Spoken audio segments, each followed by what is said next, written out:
प्रशांत किशोर के बयान से पूरे बिहार की राजनीति में उथल पुथल हो गई है। उन्होंने कहा कि बीजेपी नेता लालू प्रसाद से भी ज्यादा भ्रष्ट किशोर का आरोप। प्रशांत किशोर ने बिहार में बीजेपी नेताओं पर हमला करते हुए कहा कि स्वास्थ्य विभाग में कई अनियमितताएं हैं और बीजेपी नेता लालू प्रसाद यादव से भी अधिक भ्रष्ट हैं।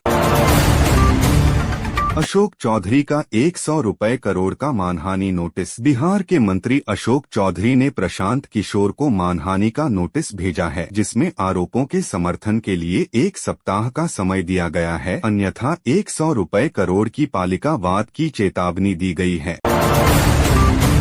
आर.के. सिंह की मांग, आरोपों का सार्वजनिक जवाब दें। बीजेपी के वरिष्ठ नेता आर.के. सिंह ने कहा कि सम्राट चौधरी, दिलीप जायसवाल सहित अन्य बीजेपी नेताओं को प्रशांत किशोर के भ्रष्टाचार आरोपों का जनता के सामने सबूत के साथ जवाब देना चाहिए, वरना इस्तीफा दें।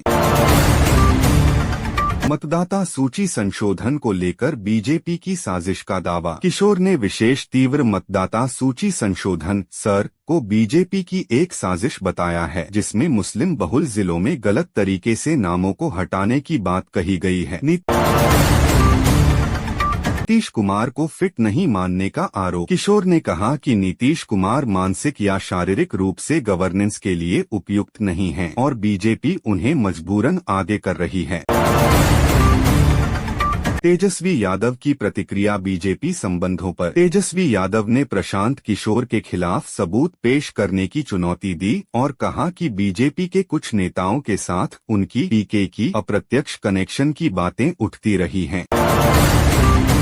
आर.के. सिंह का आलोचनात्मक रुख। आर.के. सिंह ने कहा कि बीजेपी नेताओं को छिपना नहीं चाहिए और अपराधी आरोपों का जवाब देना चाहिए, क्योंकि चुप्पी से पार्टी की विश्वसनीयता प्रभावित हो रही है। बीजेपी में असमंजस की स्थिति। प्रशांत किशोर की सक्रियता और आरोपों के बाद बीजेपी के भीतर सार्वजनिक धाराएं उभर रही हैं कि कुछ नेता स्थिति पर खुलकर नहीं बोल पा रहे, जिससे पार्टी को लोकमान्यता पर असर हो सकता है।